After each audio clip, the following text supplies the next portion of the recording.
Daryll Triplett is with us. He's an independent voter. Also joining us, Charles Kuck, managing partner at Kuck Baxter and law professor at Emory University, along with Dawkins Harper, former Georgia State Representative and founder of Clergy for Kamala Harris. Hi, everybody. Thanks for being with us. Thanks for having us. Show of hands, who's ready for this election to be over? All right. Yeah, we've got 41 days to continue to talk about the election, and it is so unpredictable. Some say the tightest race that we have seen. Daryll, I want to start with you, and welcome back. I appreciate you being here. You're an independent voter. Tell me where your head's out if you're leaning one way or another in this final stretch. Well, you know, I watched a debate, of course, like all Americans did, and you know, again, it's the same old, to me, it's the same old rhetoric of, you know, we have to have a president that addresses our border security. We need to close the borders immediately, in my opinion. Our economic development, criminal justice system, foreign policy, our energy policy, and the rising fuel cost is what's most important to me. And with that, on the Democratic side, I did not hear a lot of that.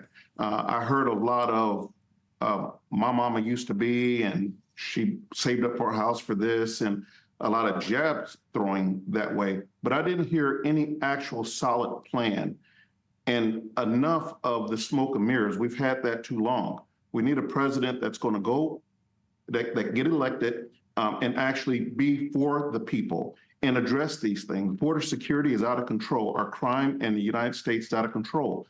Due to the borders just being wide open, anybody can come here. Our economic development and economic management system and inflation is just so high, you can't even afford bread, butter, or anything like that. And, you know, the criminal justice system is, of course, out of whack also. So, you know, I'm looking for a solid plan. I do like Trump's plan as far as where he talks about the no overtime tax for American workers. That will be a life changer for the middle class, which, you know, the Democrats keep talking about, the middle class, the middle class. What I'd like to know is why didn't they think of that, number one? But yeah, I just want to get a president in there who cares about the people, and enough with the smoke and mirrors, and someone that's going to really stand up for America. Yeah, and it sounds like based on all the challenges our country faces, you're leaning towards Trump right now. Dawkins Harper, former Georgia State Representative, you're the founder of Clergy for Kamala Harris, and we've got a lot of issues that our country is facing. It's going to come down to some swing states. Georgia is one of them in this election. We've got this hand count issue. Tell me where your head's out right now on the top issues important to you and how your state will count and tally the ballots on Election Day. Well, thank you for having me. That is a very great issue to talk about.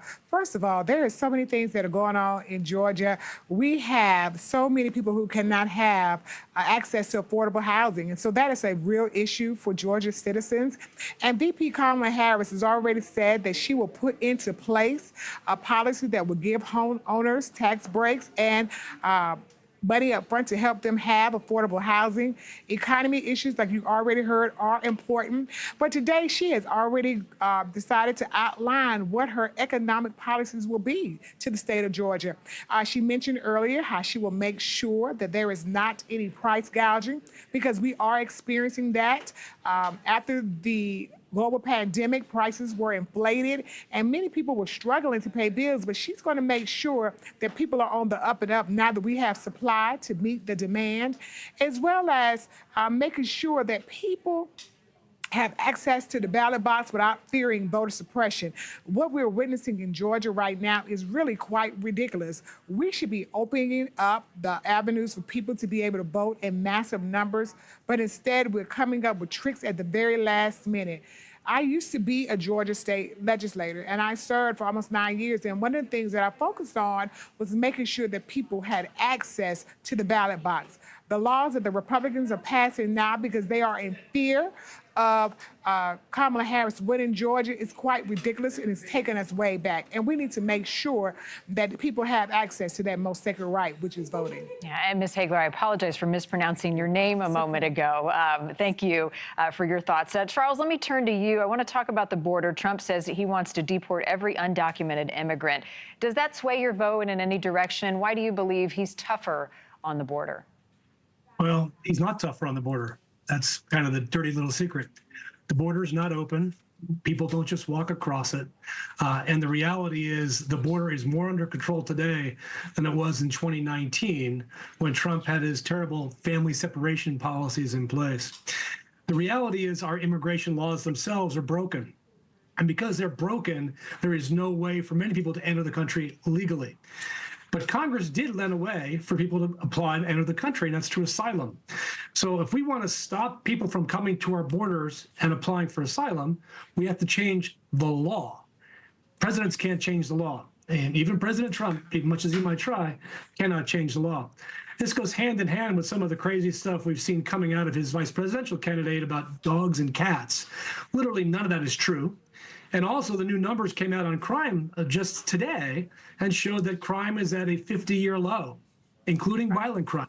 So it's kind of an interesting debate as we talk about who's got better plans for what. President Trump is not going to deport everybody in the United States who's an undocumented immigrant. We all know that's not going to happen. That's not reality. And if he did, I hope we all like picking vegetables in South Georgia, because that's what we'll be doing, because we won't have any food to eat if he does that. Daryll, let me come back to you. You mentioned you watched the first debate. It sounds more and more unlikely that there will be a second debate. How disappointing is that for you? And do you think that each of these two should face off again for folks who are on the fence and trying to figure out where to cast their ballot? At this point, I would like to see maybe another debate because I thought it was 3-on-1, and that's just being totally honest. And I've been a police officer for over 30 years, and I can tell you now, people keep saying that crime is down, crime is down. Tell that to the victims and the people who are caught in the drive-bys and the drug lords and stuff like that, who are overwhelming our streets. Us as law enforcement, we're tired, we're overworked, we're underpaid. Of course, everybody knows. And of course, you get some of these states that don't report and stuff like that. And everybody is saying that crime is down. And I can tell you, being boots on the ground, not looking at a piece of paper from behind the desk, drinking a cup of coffee, crime is not down. Crime is ridiculously high. Oh my God. And I don't know that it will get any better if we don't get the right president in there. Dee, let me bring you in here on crime, and also abortion is a top issue I know that you wanted to discuss. Yes, it is. First of all, crime is down. We have seen the numbers. Numbers are very specific, and numbers are down in every single category because I talked about this earlier today.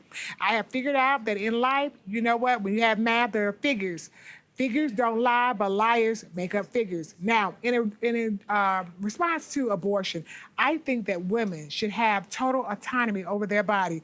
They should be able to make decisions when and where they want to bring life into the world. I think it's a healthcare decision, and I do not think the government should legislate our bodies. And this is why I'm fully supporting Vice President Kamala Harris, because she is going to make sure that women's autonomy is at the top of the list. We cannot be running around like we are in some type of authoritarian state and mess around and end up like a fictional series called The Handmaid's Tale. Women have a voice, and it should be heard.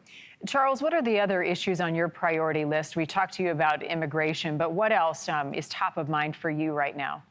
Well, I think probably the most important thing, as George was talking about, is the economy. Where are we on the economy today? We saw this massive spike in inflation early on in the last part of the Trump administration at 19% when he left office.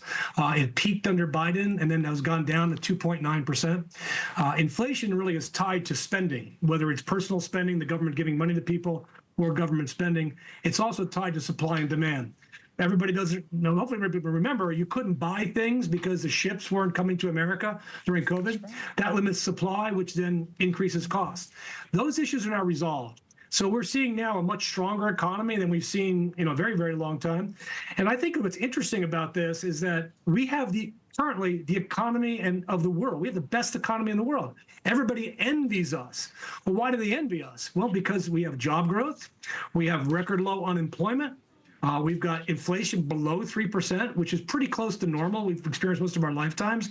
So at the end of the day, what Trump's promising to do is increase inflation He's promising to increase government. He's promising to increase prices. I didn't see how there's a comparison here. So for me, the economy and how each will deal with it, I think are vitally important, which is why I look forward to seeing Kamala Harris's interview later today. All right. We're tracking that. To each of you, you're engaged, you're thoughtful, you're participating, and you're informed. Daryll, Charles, Dee, thank you for your time as we spotlight Georgia this week. Appreciate each of you. Thank you. Thank you. We're shining our spotlight